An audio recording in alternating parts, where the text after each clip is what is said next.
اب ہر طرف موت کا سناٹا طاری ہو گیا تھا۔ کسی طرف سے کوئی آواز نہیں آ رہی تھی۔ اگر دور سے کسی گاڑی کے گزرنے کی آواز آتی بھی ہوگی تو وہ مجھے قبر کے اندر سنائی نہیں دے رہی تھی۔ ایک طرح سے میں قبر میں ہی پڑا تھا۔ اس وقت مجھے احساس ہوا کہ مرنے کے بعد مردہ اسی طرح قبر میں پڑا ہوتا ہوگا۔ میں دل میں توبہ استغفار پڑھ رہا تھا اور خداوند کریم سے رحم کی بھیک مانگتا رہا، اور سوچ بھی رہا تھا کہ اگر میرے جسم میں کچھ دیر تک حرکت پیدا نہ ہوئی تو میرا انجام وہی ہوگا جو ایک لاش کا ہوتا ہے۔ یہی سوچ سوچ کر میرا دل ڈوبا جا رہا تھا۔ میں بے جان پتھر کی طرح زمین کے اندر پڑا تھا۔ وقت کا کچھ احساس نہیں تھا۔ میں نے ہلکی سی چیخ ماری، یہ دیکھنے کے لیے کہ کیا میں بول سکتا ہوں۔ میں اونچی آواز میں اللہ سے دعا مانگنے لگا۔ یہ دیکھ کر مجھے تھوڑا سا اطمینان ضرور ہوا کہ میں بول سکتا ہوں، لیکن میرے بولنے کا اب کوئی فائدہ نہیں تھا، کیونکہ میں کچھ وقت کے بعد ہڈیوں کے ڈھانچے میں تبدیل ہونے والا تھا۔ کسی کو خبر نہیں تھی کہ میں زمین میں دفن زندہ کر دیا گیا ہوں۔ باہر سے کسی قسم کی آواز نہیں آ رہی تھی۔ لگتا تھا کہ مجھے کسی دور دراز ایسی ویران جگہ پر زمین میں دفن کیا گیا ہے جہاں سے کسی انسان کا گزر نہیں ہوتا۔ کچھ پتہ نہیں کتنا وقت گزر گیا تھا، رات گزر گئی تھی یا نہیں۔ آنکھوں کے آگے کمبل تھا جو اوپر مٹی گرنے کی وجہ سے دب کر میرے چہرے کے ساتھ لگ گیا تھا۔ سارے جسم پر مجھے اوپر پڑی ہوئی 3 فٹ مٹی کا بوجھ محسوس ہو رہا تھا۔ میں نے سوچا کہ مجھے بلند آواز میں چیخنا چلانا شروع کر دینا چاہیے، شاید باہر سے کوئی میری آواز سن کر گڑھے کے قریب آ جائے اور مجھے اس عذاب سے نجات دلائے۔ میرے لیے وقت رک گیا تھا۔ گڑھے میں پڑے ہوئے مجھے ہاتھ پر شدید چبھن سی محسوس ہوئی اور ایسے لگا کہ جیسے کوئی میرے اوپر سے رینگ کر چیز گزری ہو۔ میں گڑھے میں دبا ہوا تھا، اس لیے اسے نہ دیکھ سکا۔ غالباً یہ کوئی سانپ تھا۔ باہر شاید رات گزر چکی تھی۔ مجھے بڑی مدم مدم آوازیں دور سے گاڑیوں کے گزرنے کی کسی وقت آ جاتی تھی۔ گاڑی کے انجن یا ہارن کی بہت ہی دھیمی سی آواز آتی اور اس کے بعد موت جیسی خاموشی طاری ہو جاتی۔ اب میرے ساتھ ایک ایسی بات ہوئی جس کا میں کئی روز سے انتظار کر رہا تھا۔ شاید خدا نے میری فریاد سن لی تھی۔ مجھے چکر سے آنے شروع ہو گئے۔ میں سمجھ گیا کہ میرے ساتھ کیا ہونے والا ہے۔ میں نے دل ہی دل میں بڑی عاجزی سے دعا مانگی کہ اے میرے پاک پروردگار، مجھے سانپ کی شکل عطا کر دے۔ میرے سر کے چکروں کی شدت زیادہ بڑھ گئی تھی۔ پھر ایک زور کا چکر آیا اور میرے جسم کا بوجھ مجھ سے الگ ہو گیا، ساتھ ہی میں خود بھی جیسے اپنے جسم سے الگ ہو گیا، اور میں نے دیکھا کہ میں سانپ کی شکل میں کمبل کے اندر کھسک رہا تھا۔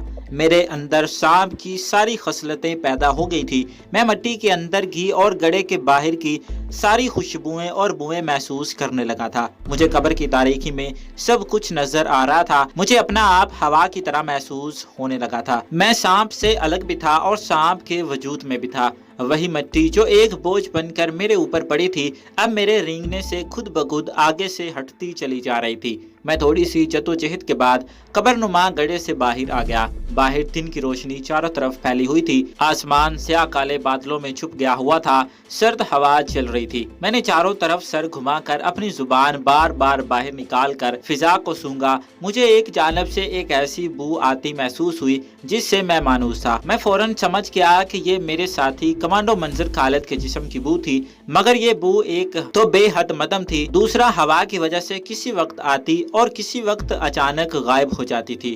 سمت کا تعین کرنا مشکل ہو رہا تھا، لیکن کمانڈو خالد کی بو نے مجھے یہ بتا دیا تھا کہ وہ دلی شہر میں ہی ہے۔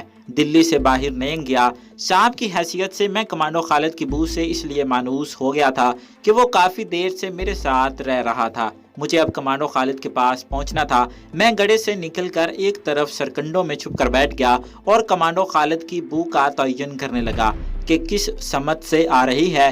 ہوا کے جھونکے بار بار بو کو مجھ سے دور کر دیتے، پھر بھی میں نے معلوم کر لیا کمانڈو خالد کی بو ایک خاص سمت سے برابر آ رہی تھی۔ معلوم ہوتا تھا کہ وہ کسی جگہ بیٹھا ہوا ہے یا چھپا ہوا ہے۔ اگر وہ وہاں سے حرکت کر کے کسی دوسری طرف چلا جاتا تو اس کی بو ضرور ادھر ادھر یا آگے پیچھے ہو جاتی، لیکن ایسے محسوس ہوا کہ کمانڈو خالد ایک خاص جگہ پر موجود ہے، کیونکہ اس کے جسم کی بو ایک سمت سے تھوڑے تھوڑے وقفے کے بعد مسلسل آ رہی تھی اور اس میں ذرا سی بھی کمی بیشی نہیں ہو رہی تھی۔ میں نے اللہ کا نام لے کر اس سمت کو رینگنا شروع کر دیا۔